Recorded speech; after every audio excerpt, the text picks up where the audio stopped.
Agora sim. Boa noite, irmãos. Boa noite, irmãs.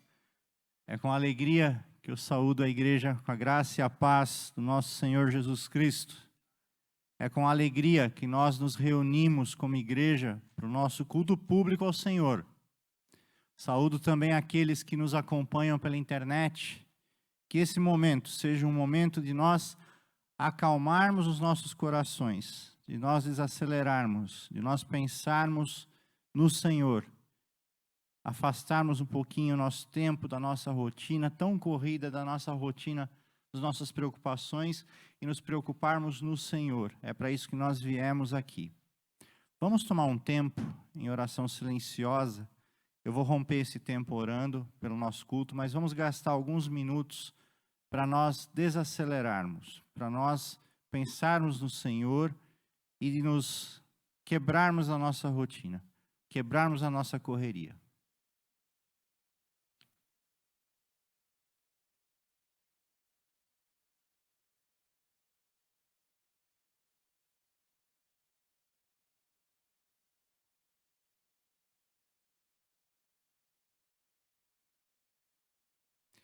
Senhor, nosso Deus, nós estamos aqui reunidos como igreja, como teu povo, para te adorar, Senhor Deus. Nós queremos oferecer ao Senhor o que nós temos.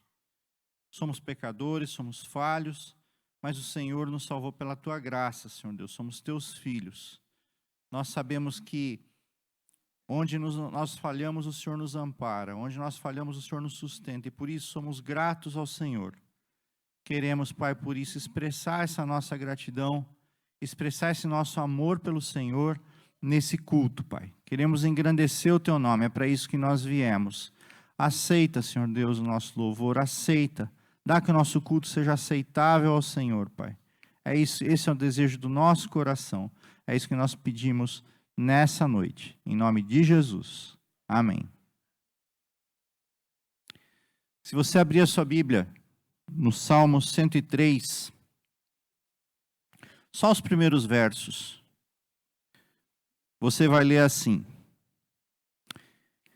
Bendize, ó minha alma, ao Senhor, e tudo que há em mim, bendiga ao seu santo nome. Bendize, ó minha alma, ao Senhor, e não te esqueças de nenhum só dos seus benefícios. Ele é quem perdoa todas as tuas iniquidades, quem sara todas as suas enfermidades, quem da cova redime a tua vida e te coroa de graça e misericórdia, quem farta de bens a tua velhice, de sorte que a tua mocidade se renova como a da águia. Só até aqui. Esse é o nosso Deus, é a esse Deus que nós louvamos. Nós agora vamos passar ao momento de ofertório. Essa é uma parte fundamental na nossa vida de igreja. Tudo que nós temos aqui custa dinheiro, toda essa estrutura, desde a luz que ilumina a nossa leitura bíblica, até os reparos que são necessários, tudo isso custa dinheiro. Em Malaquias 3:10 existe uma promessa importante para nós. O Senhor, através da sua palavra, diz que trazei todos os dízimos à casa do tesouro, para que haja mantimento na minha casa, e provai-me nisso, diz o Senhor dos Exércitos, se eu não vos abrir as janelas do céu e não derramar sobre vós bênção sem medida. No passado, um presbítero dessa igreja disse que a fidelidade nos dízimos é um termômetro da nossa saúde espiritual. Como está a sua saúde espiritual? Sejamos fiéis para que o Senhor nos abençoe. Ainda sobre ofertas, eu queria relembrar o que eu relembrei de manhã. Nós temos o projeto Repartir. A nossa junta diaconal se esforça para socorrer irmãos que estão em necessidade. Eu quero convocar você também. Se você tiver, se o Senhor tem abençoado a sua vida e se você consegue contribuir, colabore com o projeto Repartir. Esse dinheiro vai exclusivamente para pessoas da igreja que estão precisando pagar uma conta de água, uma conta de luz, irmãos que estão desempregados. Isso é sinal de amor. Colaborar é sinal de amor.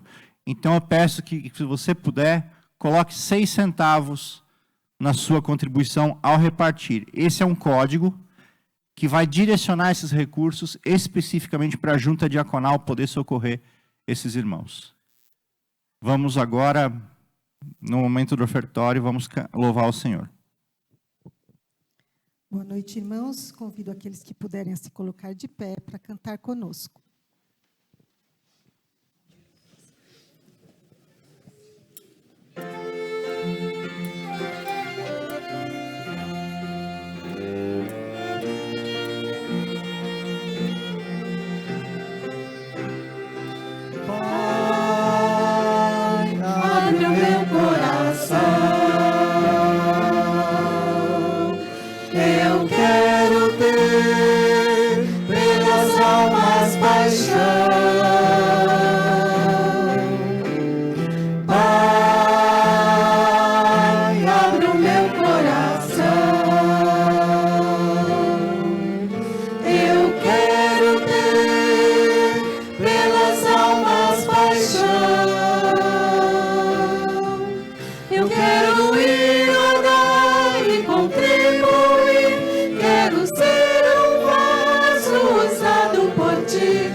A igreja pode se assentar, vocês entenderam, né? Nós temos alguns avisos, e eu vou pedir agora que o presbítero Carlos Guedes venha aqui à frente, ele tem um aviso muito especial à igreja. Sim, é especial para os namorados. Dia 12 agora é dia dos namorados, dia 14 nós vamos fazer o jantar do dia dos namorados. Será num local muito especial, né? É restaurante Estância, churrascaria Estância, comida muito boa.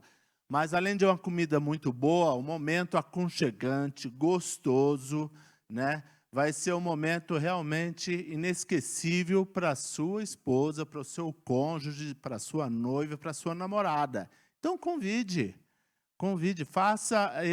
dê esse momento especial para você e para a sua esposa, né, para a sua namorada, para o seu noivo, tá bem? R$150, fora lá bebida e sobremesa.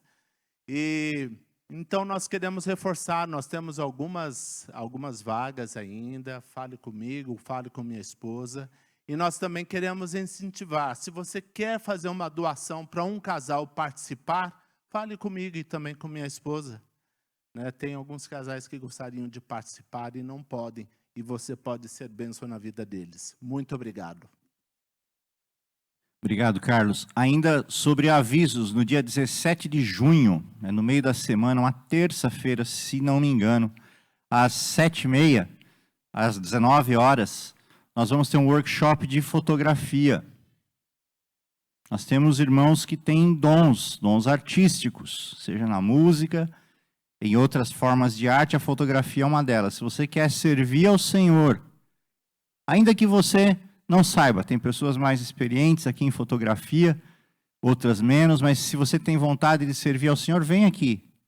Vai ser muito legal. Nós vamos ter a participação da Rebeca Rocha, que é uma fotógrafa profissional, e ela vai ensinar como você pode servir a Deus através dos seus dons. Não esconda o dom que você tem. Vem aqui e use o seu dom para o Senhor. Nós agora vamos louvar o Senhor através da música. Que as nossas músicas não sejam as crianças. Pois não, vamos chamar as crianças então antes de nós louvarmos. As crianças aqui à frente, nós temos o culto infantil, nós temos um culto com a mensagem adequada para as crianças. Se você nos visita, confie o seu filho aos nossos professores e nós vamos cultuar o Senhor. Não é cultinho, é culto infantil. O Senhor não aceita cultinho. Nós vamos agora, vou pedir para Maria Ângela, que vai também nos dirigir na música, que ore pelas nossas crianças também.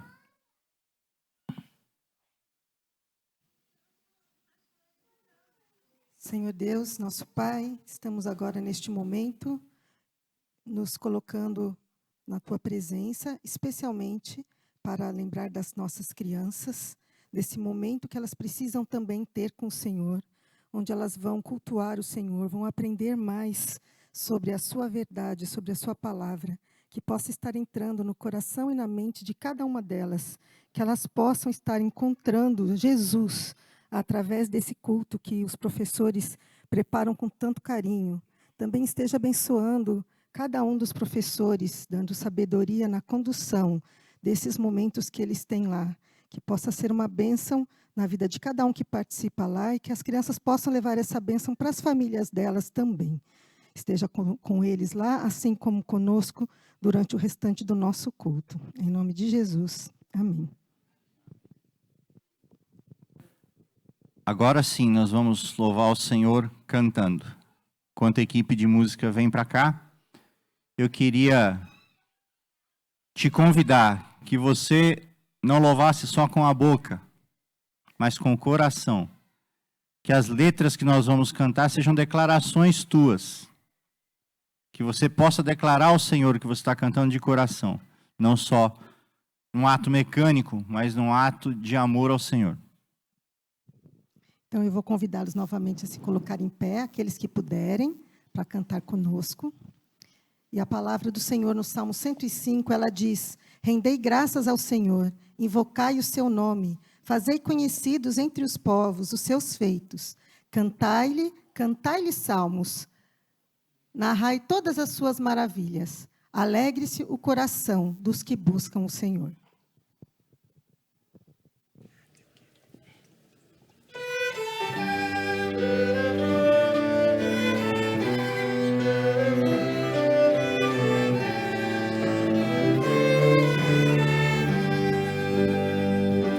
Estamos todos congregados aqui, certamente abençoados também.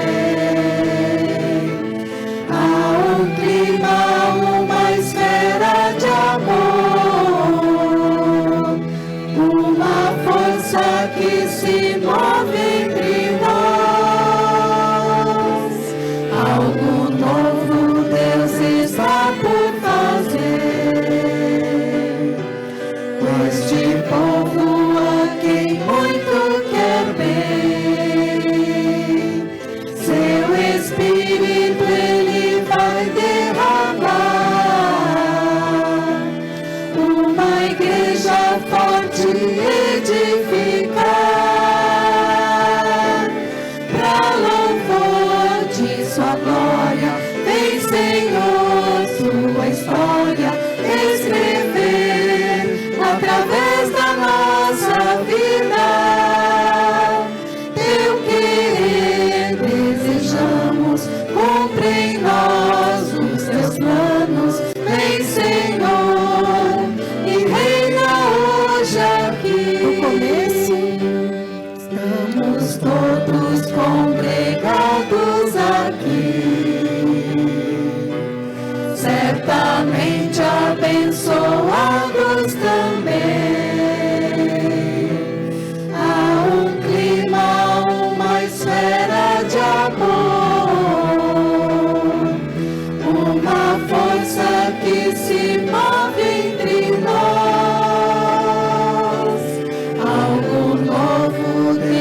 está por fazer com este povo a quem muito quer bem. Seu Espírito Ele vai derramar, uma igreja forte edificar, pra louvor de sua glória. Vem, Senhor, tua história escrever através da nossa vida. Teu querer desejamos, cumpre em nós os teus planos. Vem, Senhor, e reina hoje aqui. Vem, Senhor, e reina hoje aqui. Tomai conhecimento, vós todos, de que em nome de Jesus Cristo, o Nazareno, a quem vós crucificastes e a quem Deus ressuscitou dentre os mortos, sim, em seu nome é que está sendo curado perante vós. E não há salvação em nenhum outro, porque abaixo do céu não existe nenhum outro nome dado entre os homens, pelo qual importa que sejamos salvos. Aleluia, glória a Deus por Jesus Cristo.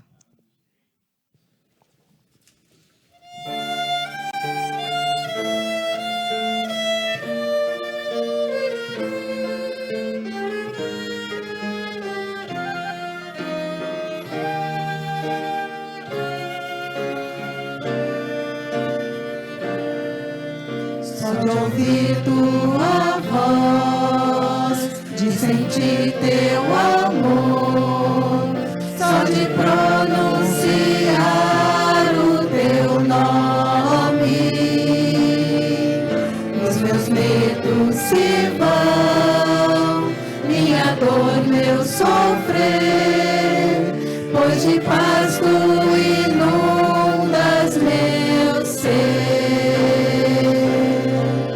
Só de ouvir tua voz, de sentir teu amor, só de pronunciar o teu nome, os meus medos se vão, minha dor, meu sofrer, pois de paz tu inundas meu ser. Jesus, que doce nome, que transforma em alegria o meu triste coração. Jesus, só o teu nome é capaz de dar ao homem salvação.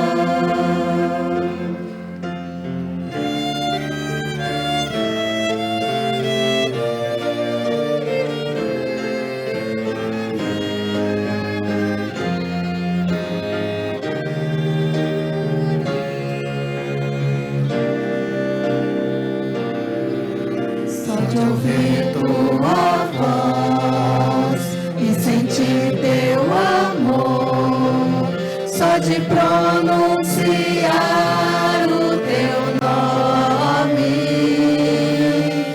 os meus medos se vão, minha dor, meu sofrer, pois de paz tu inundas meu ser. Só de ouvir tua voz e sentir teu amor, só de pronunciar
E disse Jesus: Eu sou o caminho, e a verdade, e a vida.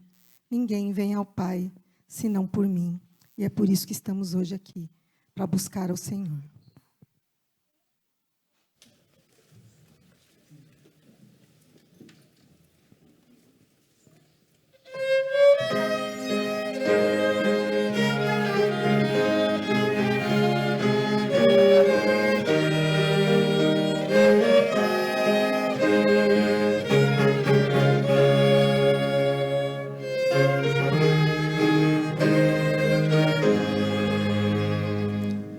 Meu Senhor, sou teu, tua voz ouvi a chamar-me com amor. E contigo sempre eu desejo estar, ó bendito Salvador.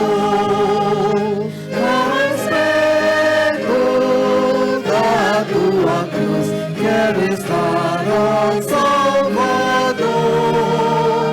Mais perto da tua cruz, quem me dera estar, Senhor.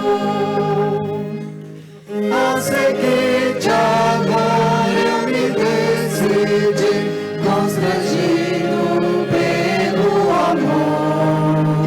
Jubiloso, pois me declaro teu, sem reservas, meu Senhor.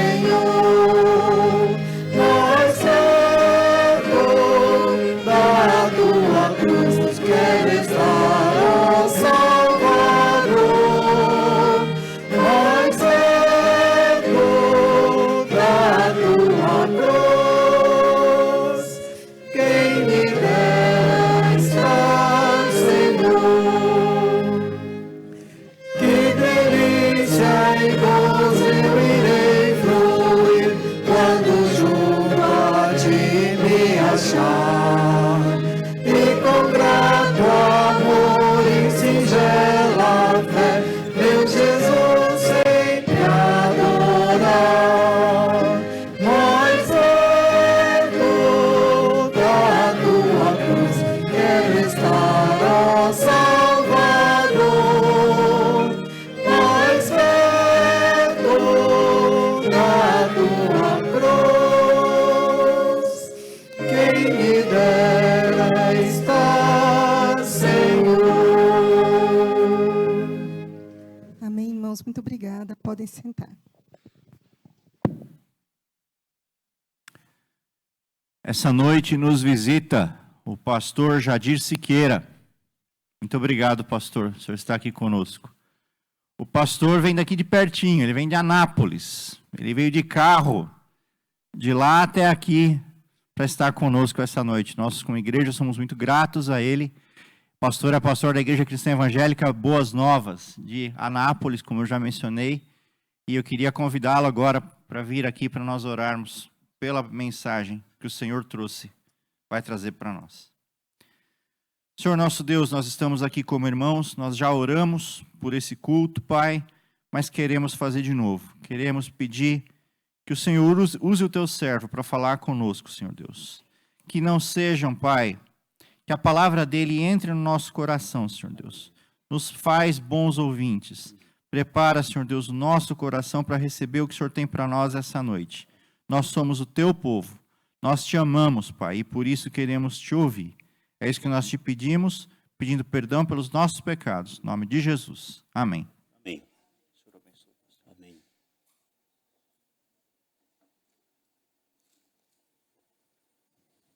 Boa noite. Graça e paz aos amados. Eu sou muito grato.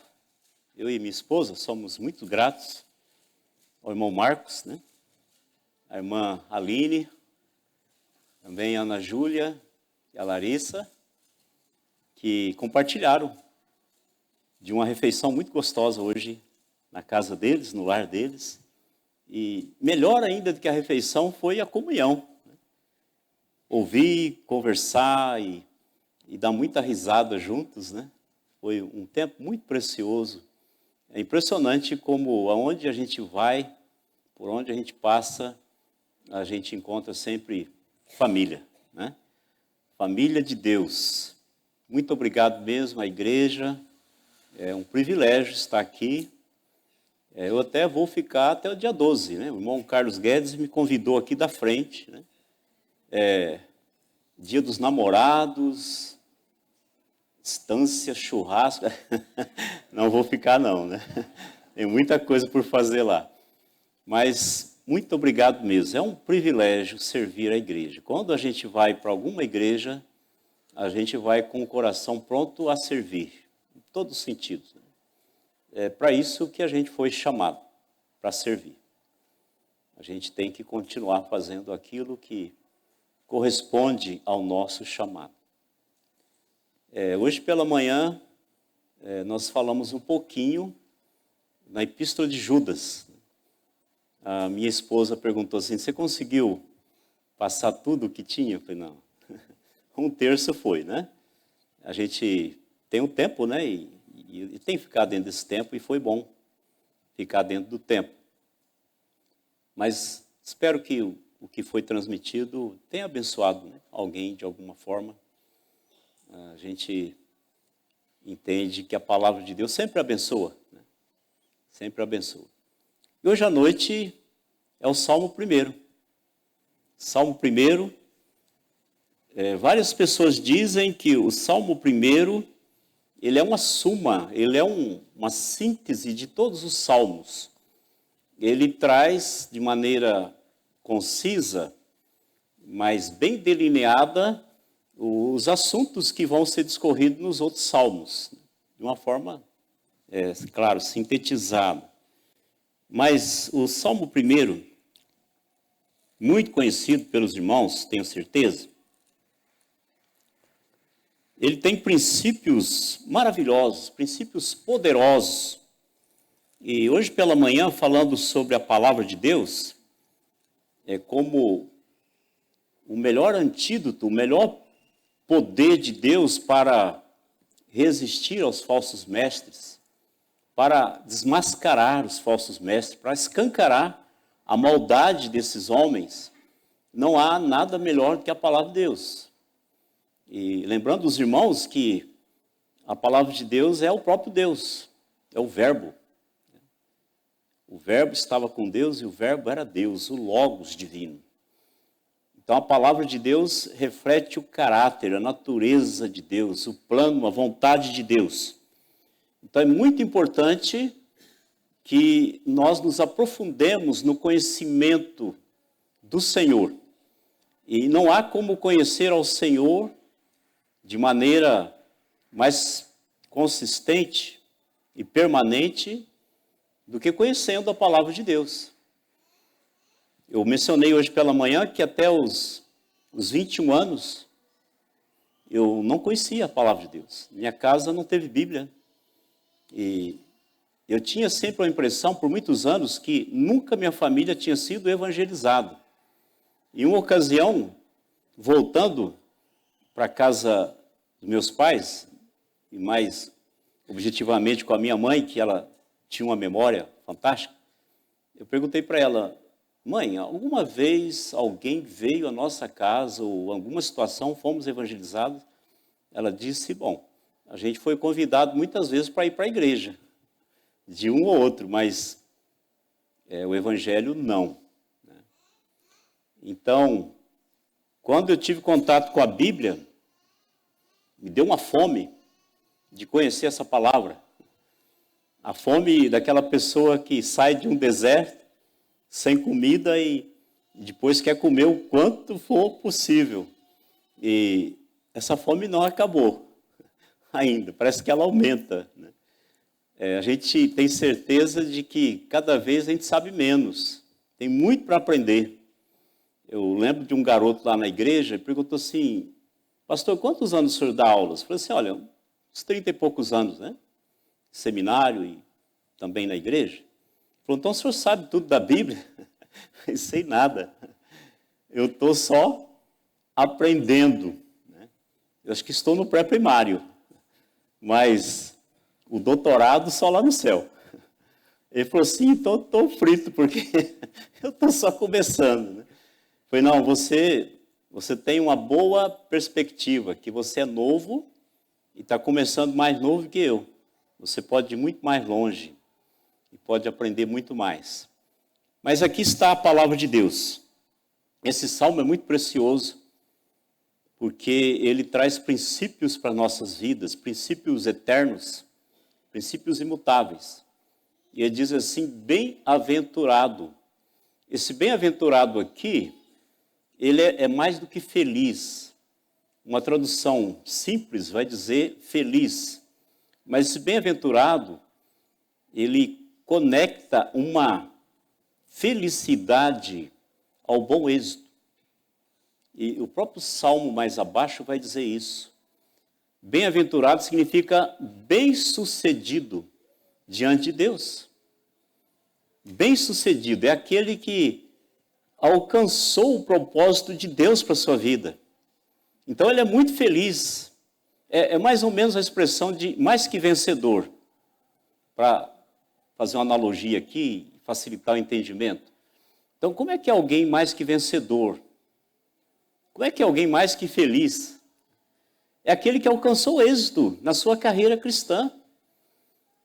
É aquele que alcançou o propósito de fazer aquilo que Deus esperava que ele fizesse. Esse é o bem-aventurado. Então eu entendo que a tradução na nossa língua portuguesa, ela é fraca quando ela diz feliz. Porque feliz é alguém que torce para o Flamengo e vê o Flamengo ganhar, né? Ou alguém que é flamenguista e vê o Vasco perder, né? E fica feliz. Que felicidade é essa, né? Mas a felicidade que a Bíblia fala, ela é mais do que a emoção. Embora inclua também a emoção. Mas ela fala de alguém que alcançou o alvo, bem-sucedido. E é Deus quem está falando isso. Não é o homem, mas o próprio Deus está falando isso. Você é um bem-sucedido. Diz, bem-aventurado o homem. E ele vai descrever, o salmista vai descrever o caminho do justo e o caminho do ímpio. E ele começa com o justo, e ele começa falando de uma bem-aventurança de algo que o justo não faz. Negativamente, ele aborda, e ele vai falar de um processo, né, que acontece na vida do justo, que é o contrário da vida do ímpio. E ele fala, bem-aventurado o homem que não anda no conselho dos ímpios, nem se detém no caminho dos pecadores, e nem se assenta na roda dos escarnecedores. Então, os irmãos notem uma sequência lógica que tem aqui. Ele fala de andar, ele fala de deter, e ele fala de assentar. Os irmãos notem que é um gradativo. Uma coisa é andar no conselho, outra é parar no caminho dos pecadores, e uma mais grave é assentar-se na roda dos escarnecedores. Mas ele fala também numa sequência de intensidade dos lugares, né? Então ele fala de conselho, uma sugestão, uma ideologia, um incentivo, mas ele fala de caminho, de andar junto com os pecadores, ou andar como os pecadores. Mas ele vai além, ele fala de permanência, ele fala de assentar-se na roda dos escarnecedores. Então é um processo gradativo. Mas ele fala também de ímpio, que é aquele que não tem temor a Deus, que pode ser uma pessoa normal, uma pessoa que cumpre os seus deveres, uma pessoa agradável, uma pessoa boa, que não deseja fazer mal ao próximo, mas não teme a Deus. Você conhece alguém assim? Eu conheço muitos. Conheço muitos ímpios muito bons, no sentido social e até no sentido moral, né? Mas depois ele fala dos pecadores, aqueles que vivem na prática do pecado. E desce para os escarnecedores, aqueles que zombam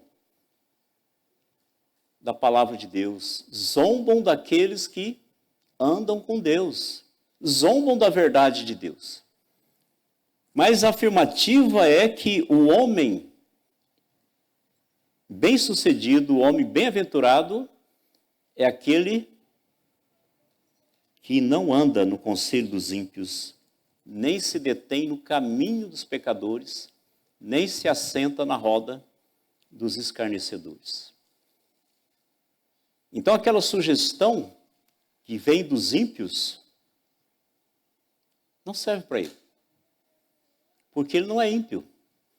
Ele é um filho da luz e ele não tem nenhuma comunhão da luz com as trevas. São antagônicas.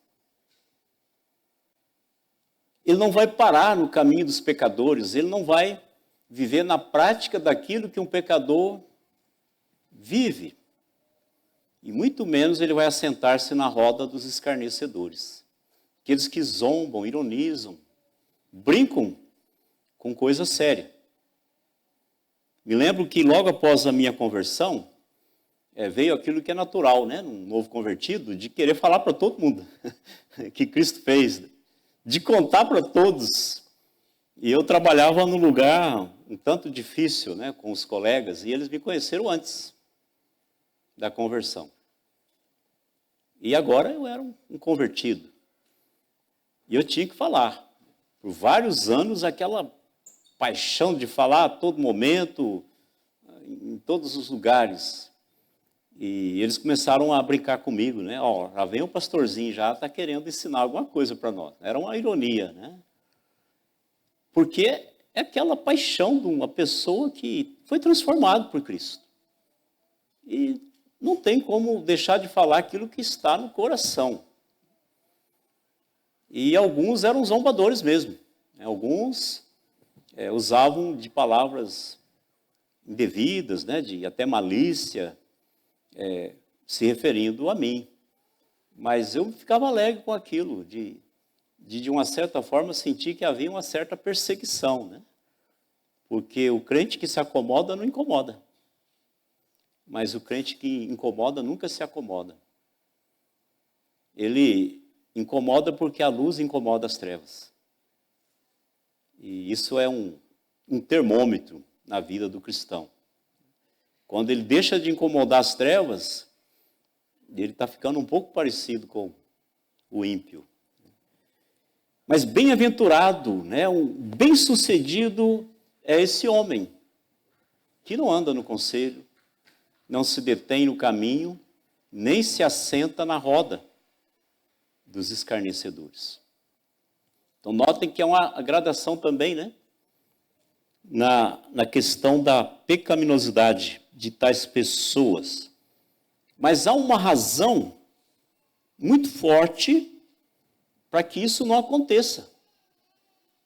A razão está aqui, no versículo 2. Antes o seu prazer está na lei do Senhor. E aqui a lei não está se referindo aos 10 mandamentos. Mas a lei aqui, ela representa a palavra de Deus. A palavra que tinha na época, a palavra que nós temos hoje. Hoje completa, a revelação completa. Então, antes o seu prazer, uma outra tradução, acho que King James fala, ele se deleita. Ele se deleita. Deixa eu tentar explicar o sentido dessa palavra deleite, né?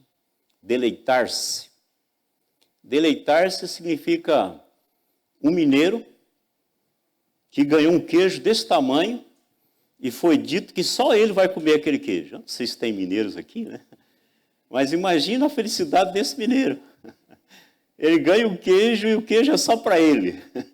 Ele não vai dividir com ninguém. E ele vai comer. Você já viu um mineiro comendo queijo? Ah, gente, você tem que ver um mineiro comendo queijo. Ele não troca por uma picanha. Ele vai deleitar-se, aquilo vai dar prazer. Sabe o que está dizendo? Antes o seu prazer está na lei do Senhor, que ele não lê por obrigação. Ele lê porque ele sente prazer. Tem alguma coisa na sua vida que você faz com prazer? Minha esposa, ela gosta de lidar com madeira. Eu vou falar aqui, depois eu vou apanhar dela, mas eu estou acostumado já, né? Brincadeira. E ela gosta de fazer cadeira, banco. Esses dias ela desmontou um guarda-roupa e montou todinho, né? Reformou e tudo. E um dia eu estava lá numa loja em Anápolis, comprando uma serra circular desse tamanho, uma Makita, que era um sonho dela, né? Eu estou comprando lá e o vendedor falou assim, eu vi que o senhor gosta de mexer com madeira, né? Eu falei, não, é minha esposa. Eu falei, mas que tamanho é a sua esposa? Eu falei, desse tamanho. Mas ela vai aguentar segurar essa serra? Eu falei, pode crer que vai. Ela já usou muito essa serra, muito. Né? Bom, não é só a serra, tem uma furadeira também, tem uma lixadeira, né? E ela tem prazer nisso. Prazer em fazer. É um hobby, né? Um dos hobbies dela, que ela faz muitas outras coisas, né? Deus viu que eu não tinha muitas habilidades com as mãos, né? Falou assim, vou dar uma esposa para ele que tem habilidade com as mãos, né? E deu mesmo. Né? Então, o prazer de fazer isso. Agora, imagina o prazer de estudar, de meditar, de compartilhar e de praticar a palavra. Antes, o seu prazer está na lei do Senhor, na sua lei, medita de dia e de noite. Não é que ele vai ficar com a Bíblia o tempo todo, né? Aí vai dormir, levanta. Não. Mas a permanência desta palavra na sua mente e no seu coração. Essa palavra, ela é tão desejada que essa palavra o acompanha. E quando chega um momento de dúvida ou de decisão, a palavra é que vai nortear a decisão. Nesses momentos não adianta dizer, eu sou cristão evangélico, né, da igreja tal. Não resolve. Mas o que resolve é a luz da palavra. Lâmpada para os meus pés e a tua palavra, e luz para os meus caminhos. Quando nós estamos num momento obscuro, aonde que nós encontramos luz? Aqui. O salmista também diz, de que maneira poderá o jovem guardar puro o seu caminho? O que diz o restante? Observando, segundo a sua palavra. Aplicando a palavra ao seu andar, ao seu caminhar nessa vida aqui. Firma os meus passos na tua palavra e não me domine iniquidade alguma. Viram essa promessa? Firma os meus passos, que seja o meu fundamento, que seja o meu alicerce, e o pecado não terá domínio sobre vós. É isso que Paulo diz? E o pecado não terá domínio sobre vós. Então, a firmeza no andar na palavra. E nós devemos crer nisso. Nós precisamos crer nisso. De que a palavra faz diferença em nossas vidas. Enchei-vos da palavra de Deus. Enchei-vos da palavra de Deus. Que a palavra ela esteja em todo lugar. Aqui na mente, decorando. E é impressionante que muitos falam assim, mas a minha memória é fraca. Eu não tenho uma memória prodigiosa, né? Uma memória um pouco acima do normal para guardar muitos textos, muitos versículos. Eu entendo que não existe memória fraca, existe memória não treinada. Tem um restaurante lá em Anápolis, que às vezes a gente vai lá. E já há alguns anos tem um senhor lá que canta música ao vivo. É só um violão. E ele senta lá e canta. Ele tem uma voz boa. Mas ele tem uma memória melhor ainda. Ele canta música secular, né? Todo tipo de música, todo estilo. E eu notei que ele não usa nada. Ele sabe centenas de músicas aqui na cabeça. Olha, se um homem incrédulo, né, que gasta sua memória guardando músicas, né, românticas, outras vazias, ele tem essa condição, essa capacidade. Nós que temos uma mente iluminada pelo Espírito Santo, talvez nós precisamos orar, dizer assim, Deus, me dá uma mente esperta, uma mente clara, e também, mais do que isso, a vontade e o desejo de guardar essa palavra, decorar essa palavra. E você vai ver que a nossa capacidade é muito maior do que a gente imagina, de guardar muito da palavra de Deus. E você vai notar que ela vai fazer muita diferença. Por quê? Você está dirigindo pensando na palavra. Não tem jeito de você colocar a Bíblia em cima da direção, né? Não deve. Não deve. Mas se ela estiver na tua mente, no teu coração, lavando louça, pensando em versículos. Nós estudamos no seminário, minha esposa também fez o mesmo curso que eu, né? Teológico, missionário.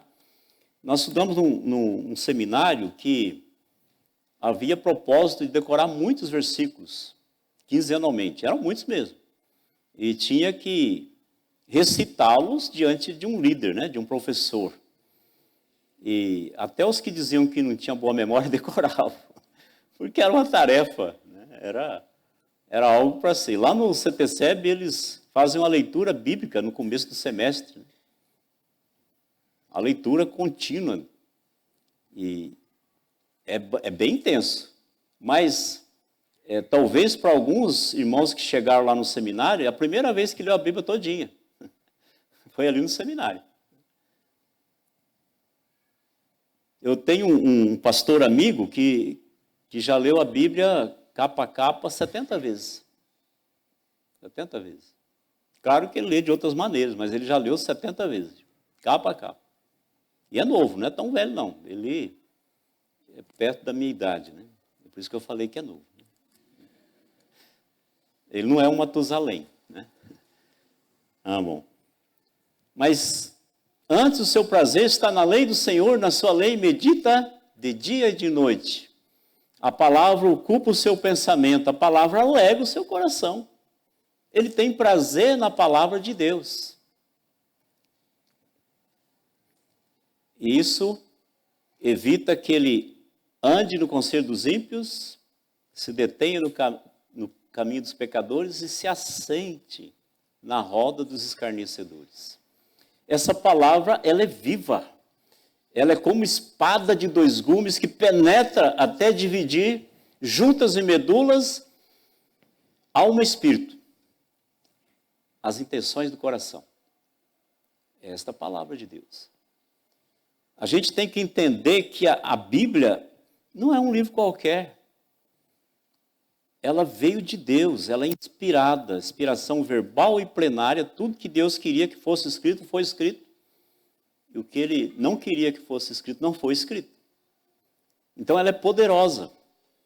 Eu mencionei para os irmãos que eu me converti, ou Cristo me salvou, né? Que é a expressão certa. Ele me encontrou, porque quem estava perdido era eu, não era ele. Né? Jesus me encontrou, eu lendo a palavra de Deus. Lendo os evangelhos, me apaixonei por Jesus, me impressionou. E lendo o livro de Atos, na conversão do carcereiro, eu também me converti. Não era perto da meia-noite, mas me converti ali no meu quarto. Né? E foi a palavra, não tinha ninguém para me explicar, nem o Filipe, né, que explicou para o eunuco. Mas Deus me deu entendimento espiritual, que não era de inteligência, né? Embora a gente estava estudando, faculdade, tudo, mas não foi inteligência humana. Foi iluminação do Espírito, para entender a palavra. Alguém que nunca tinha lido a Bíblia, agora está lendo e entende aquilo. E vê que tem poder nessa palavra, é diferente. Eu era um devorador de livros, eu com 13, 14 anos, eu fazia parte do Círculo do Livro. Eram 4, 5 livros por mês. A gente pagava um valor, não era muito alto, né? E enquanto os meninos estavam preocupados em comprar besteira, eu comprava livros. Né? Então lia livros, né, de autores internacionais, livros nacionais, então lia muito, muito mesmo. Mas quando eu li a Bíblia, foi diferente. Muito diferente. Aquilo tocou meu coração, aquilo mexia comigo. Era o que eu precisava. A palavra de Deus. Nela medita de dia e de noite. Isso traz benefícios, traz resultado. Ele é como árvore plantada junto à corrente de águas. Ah, que coisa maravilhosa, né? Ele é como árvore plantada. Não é uma árvore que nasceu por acaso, junto à corrente de águas. Nós moramos um bom tempo no seminário, lá em Peniel, no sul de Minas. E nós moramos um tempo à beira de um córrego, um ribeirão, que desce lá do morro, chama Morro da Forquilha, e ele passava literalmente no meu quintal. Nós tínhamos a casa, um gramado, acho que dava uns 6, 7 metros, de uma área dos fundos para o córrego, né? Minhas filhas cresceram nadando naquele córrego, minha esposa pescava ali. E perto, bem perto do ribeirão, na margem do ribeirão, tinha um pé de amora. Um senhor pé de amora. Uma amoreira enorme. Galhos grossos, onde meus filhos subiam, sempre. Não faltava amora naquela amoreira. Sempre tinha amora. Estava umas vermelhinhas, outras verdinhas, e amora. As crianças ficavam sempre de batom, né? Sempre usando batom vermelho. Comiam amora demais, parecia bicho da seda, né? Não comia as folhas, mas comia as amoras. Por quê? Porque a gente via as raízes grossas entrando dentro do veio da água. Dentro do córrego. Ali. No manancial. E aqui a ideia é que foi plantado. Deus plantou o justo junto à corrente das águas, corrente de águas. E nós sabemos bem quem é essa corrente de águas, né? Um rio de água viva. É dali que vem a nossa vida, nosso vigor espiritual, o nosso entusiasmo cristão. Domingo passado estava lá na nossa igreja eu falando sobre entusiasmo cristão. Eu falei, o crente é a pessoa que não tem desculpa para ser desanimado. Por que às vezes eu me encontro desanimado? Nós éramos miseráveis pecadores, perdidos, destinados à condenação eterna. De graça, Deus nos deu a salvação. Deu o seu Filho para morrer em nosso lugar. Nós estamos no lucro. O pior que pode acontecer conosco é a morte física, de qualquer maneira. Mas aí tem a ressurreição. Corpo glorificado. Nunca mais doença, nunca mais sofrimento, nem pecado. E ainda, Jesus Cristo disse que foi preparar um lugar para nos receber. Você imaginou uma coisa dessa? Toda vez que a gente vem aqui em São José, a gente faz questão de ficar na casa da minha filha, claro, né? É um apartamento pequeno. A gente divide ali com os 4, né? Minha filha, meu genro e os netos. Meu genro vai para o sofá na pequena sala. Minha filha vai para o quarto das crianças. Divide a cama com eles. E eles dão o quarto deles para nós. E não adianta brigar.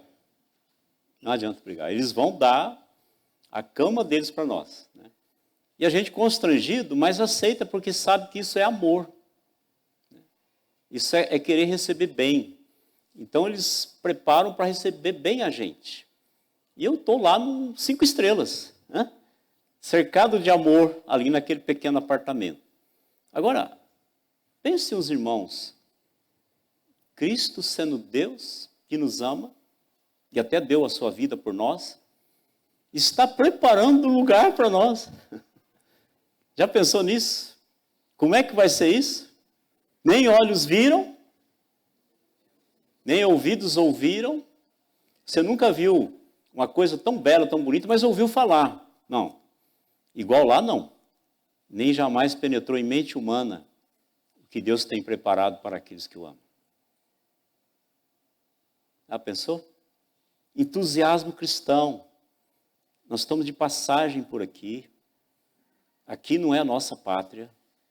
Nós estamos indo para Sião Celestial. É lá que nós vamos morar. Há um caminho e a gente tem que continuar nesse caminho. Eu sou fã do livro Peregrino. Já li muitas vezes. Quando li mais novo, aquilo me ajudou demais. Ele é um best-seller, né, de uma analogia da vida cristã. Eu quero contar só um pedacinho assim, numa versão que eu li agora recentemente, para animar o coração dos irmãos, né, de pensar um pouco nas coisas celestiais. Então, o cristão, o peregrino, que é chamado de cristão, ele habitava na cidade da destruição. Destinado à destruição. Mas aí um dia ele encontrou com o evangelista. E o evangelista contou para ele de uma cidade, morada de Deus, chamada Sião Celestial, onde não tinha as mazelas desse mundo, nem nada. E cristão põe o saco nas costas, né? E depois a gente descobre que são os pecados dele, né? Tudo nas costas. E ele vai no caminho que o evangelista apontou. Olha, vai por esse caminho aqui, esse é o caminho que leva a Sião Celestial. Aí pelo caminho ele vai encontrando, é a analogia da vida cristã, ele vai encontrando outros personagens, outros que estão no caminho também, né? E ele encontra Esperança. E por um bom tempo, Esperança caminha lado a lado com ele. Aí eles estão caminhando, de um e do outro lado do rio tem relva, um caminho com grama, macio, fácil de caminhar, ali vendo as águas do rio correndo.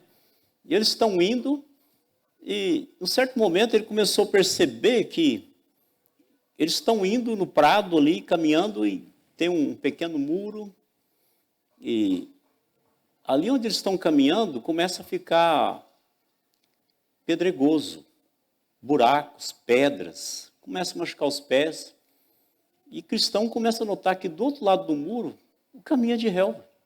Aí ele fala para a Esperança assim, né, olha, por que nós estamos andando nesse caminho apertado, caminho difícil, cheio de obstáculos? O outro caminho aqui é relva, só do outro lado do muro. A Esperança fala assim, mas o evangelista disse que esse é o caminho da Sião. Ele falou assim, mas olha, esse caminho do lado do muro é paralelo, ele está indo lado a lado. E eles encontram um outro caminhante, né? O outro caminhando lá, o Vã Confiança. E o Vã Confiança diz para eles, não, esse é o caminho da Sião Celestial mesmo, né? Aí eles pulam o muro e começam a caminhar naquele caminho e não percebem, do jeito que vão conversando, que o caminho vai bifurcando. Ele vai distanciando do caminho que eles estavam trilhando. Escurece, densa escuridão, de repente escuta um grito. Ah! Vã Confiança caiu num poço sem fundo. Chegaram e não viram nada, apenas uns gemidos. Então, Vã Confiança caiu no buraco. E agora? Tem que continuar adiante, né? Não sabe nem onde está o outro caminho, está no escuro. E começa a chover. Cai um aguaceiro, tremendo, né? Eles vão andando até que, na escuridão, encontram um abrigo muito simples. Eles se encolhem ali, né, e dormem, adormecem, de tão cansados que estavam. Mas ali era a propriedade do Castelo da Dúvida. E o dono do Castelo da Dúvida era o gigante Desespero, que era casado com a sua esposa chamada Desconfiança. Olha o que acontece quando alguém se desvia do caminho, né? Desvia do caminho, entra nas propriedades do Castelo do Desespero, ou Castelo da Dúvida, o gigante é o Desespero e a esposa dele, Desconfiança. Foram acordados pelo gigante, sacudidos, dizendo, o que vocês fizeram? Vieram na minha propriedade, vocês estão dormindo aqui no meu terreno, né? E ele espanca eles. Desespero espanca a gente. E ele joga eles no cárcere e volta para o castelo da dúvida e conta para a desconfiança.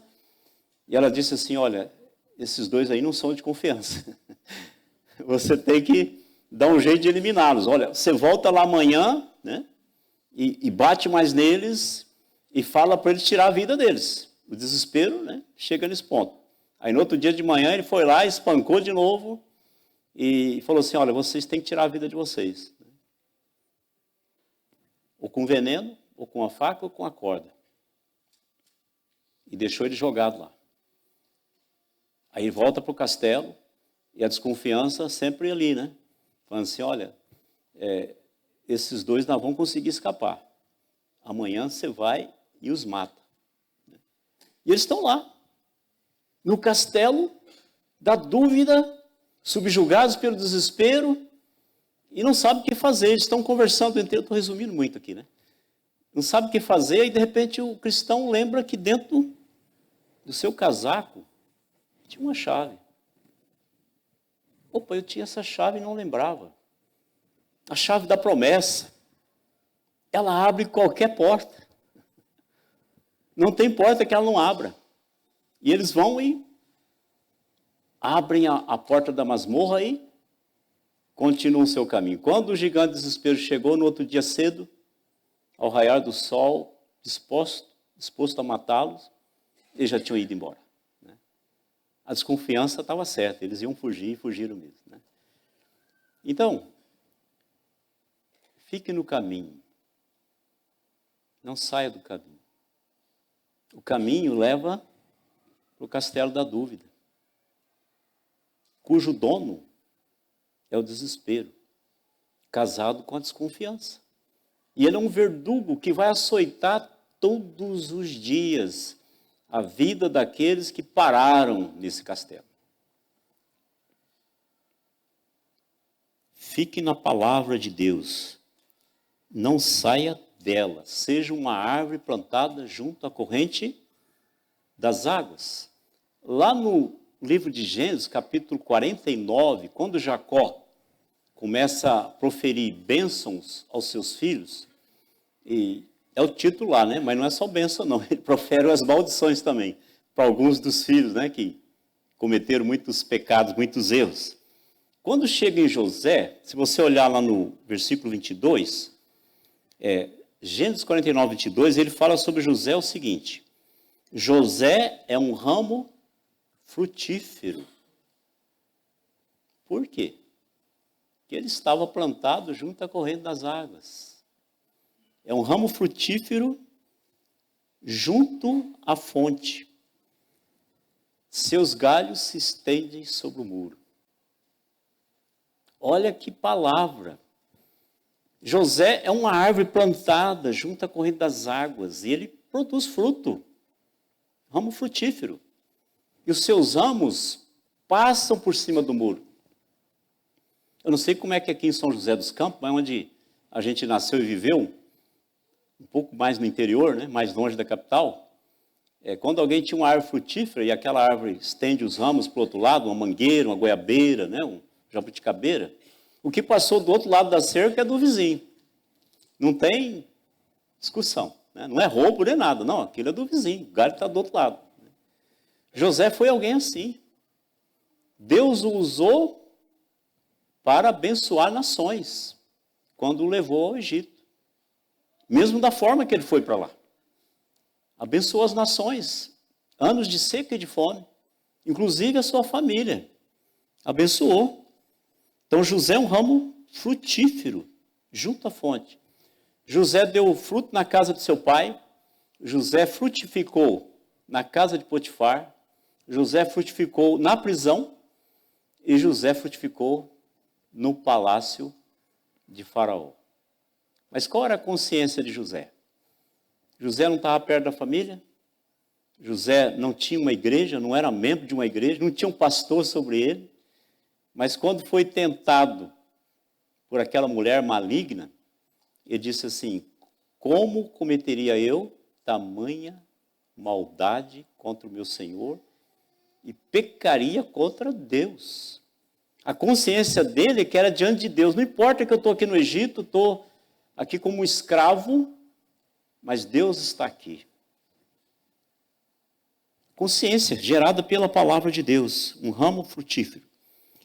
Mas diz assim, é como árvore plantada junto à corrente das águas, que no devido tempo dá o seu fruto, e cuja folhagem não murcha.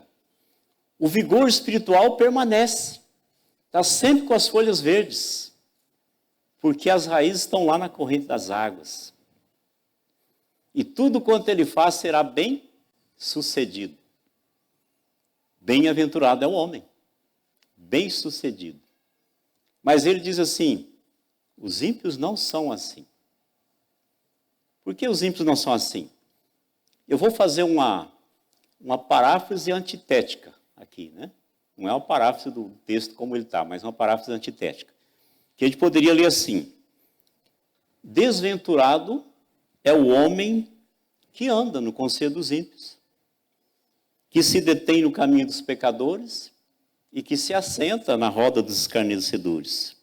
Não tem o seu prazer na lei do Senhor, e na lei do Senhor ele não medita nem de dia nem de noite. Ele é como um arbusto seco no deserto, que não tem folhagem, e no devido tempo não dá o seu fruto. E tudo que ele faz não será bem sucedido. Uma paráfrase até aqui, né? Depois dá para fazer o restante também, né? Os ímpios não são assim. O ímpio não é uma árvore plantada, ele não tem raiz, ele não está no manancial, mas ele é como a palha. E a palha, ela é usada figurativamente na Bíblia como juiz de Deus. É dito que Jesus limpa a sua eira, separa o trigo e queima a palha. Então, a palha, ela não tem estabilidade. Ela é levada pelo vento e ela é queimada posteriormente. Os ímpios não são assim, são porém como a palha que o vento dispersa. Por isso os perversos não prevalecerão no juízo. Eles não têm quem os defenda. No juízo, eles não serão vencedores, não serão inocentados, porque eles não conheceram o justo advogado. Sabe uma figura que me ajudou demais mesmo, logo após a conversão? A figura do juiz e do advogado. Talvez tenha alguns aqui da área de direito, né? Mas todo mundo entende isso aqui. Imagina que você é um réu condenado à morte por causa dos seus pecados. E é muito justo que você seja condenado à morte. Chegou o dia do julgamento, o júri está montado. E você vai tremendo, né? Porque sabe que o que você cometeu merece a morte, o salário do pecado é a morte. Aí você entra no tribunal e você está centrado, focado no juiz. O juiz vai te julgar. E o juiz é justo. Ele não aceita propina. O juiz. Aí você adentra o tribunal e você vai entrando para sentar na cadeira dos réus. Aí, de repente, você vai vendo, você não acredita. Não é possível? Não, isso não pode, não existe isso. Aí você vai chegando e você olha aquele que está sentado ali, que vai julgar, que é o juiz, é o seu advogado de defesa. Impossível isso, né? Juridicamente. O advogado de defesa não pode ser o juiz. Bom, no Brasil a gente não pode dizer mais nada que é impossível, né? Mas normalmente não é possível. Então, aquele que há de julgar todos é o seu advogado de defesa. Temos um advogado junto ao Pai. E aquele advogado pode dizer assim, o juiz pode dizer assim, olha, realmente ele é culpado, só que eu já paguei as culpas dele. Ele merecia a morte, mas eu já morri no lugar dele. Vocês já pensaram nisso, gente? Né? Que coisa maravilhosa. O Pai a ninguém julga, mas todo julgamento entregou ao Filho. E o Filho é nosso advogado. Temos um advogado junto ao Pai. Só no tribunal celestial que pode acontecer isso, né? Só lá. Mas o ímpio não terá um advogado. Pelo contrário, ele tem um acusador. Ele tem um promotor lá, acusando de dia e de noite, né? Satanás acusando. Não tem quem o defenda, então não prevalecerá e nem estará na congregação dos justos. Por quê? Porque o Senhor conhece o caminho dos justos. E esse caminho é o próprio Jesus. Eu sou o caminho. O Senhor conhece o caminho do justo. Mas o caminho largo, o caminho do ímpio perecerá. Ele vai para o abismo. Ele vai para a condenação eterna. Separação para sempre de Deus. Então, notem os irmãos que os justos se apegam a Deus, amam a sua palavra, são estáveis e frutíferos como a árvore plantada junto à corrente das águas. Mas, ao contrário, os ímpios se afastam de Deus e da sua palavra, ignoram a sua palavra, são instáveis como a palha e infrutíferos. Não produzem frutos dignos de arrependimento, de louvor e consagração a Deus. Eu quero animá-los a ir mais além, a ter um prazer sem medida pela palavra de Deus, porque essa palavra é eterna. Amém?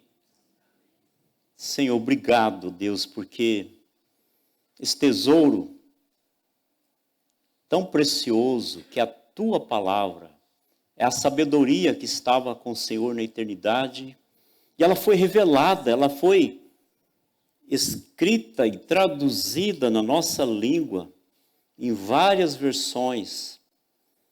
E quantas vezes nós não damos o valor que ela tem, não temos o deleite, o prazer na lei do Senhor, que muda nossas vidas, que nos torna mais parecido com Jesus Cristo. Como Paulo mesmo disse aos Filipenses, estou plenamente certo de que aquele que começou a boa obra em vós há de completá-la até o dia de Cristo Jesus. O Espírito Santo está fazendo uma obra em nós e ele usa a tua palavra.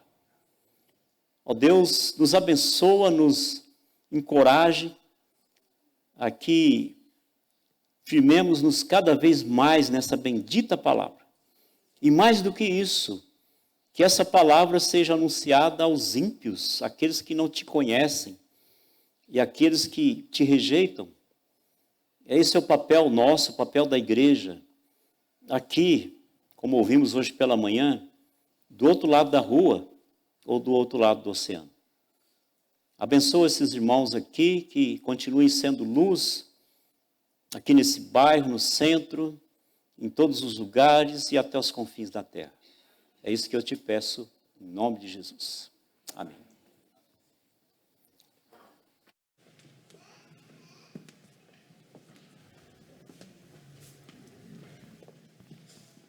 Muito obrigado pela palavra, pastor. Muito obrigado, o senhor está conosco, nos edificou a todos. Nós vamos continuar nosso culto público ao Senhor, louvando mais uma vez com salmos e hinos ao nosso Deus.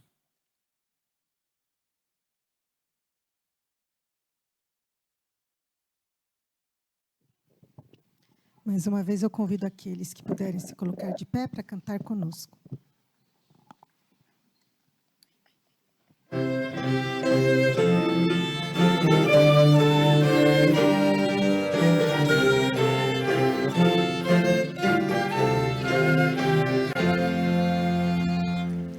Em Jesus confiar, sua lei observar, com que gozo, que bênção, que paz, satisfeito guardar tudo quanto ordenar, alegria perene nos traz. Creio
igreja pode se assentar.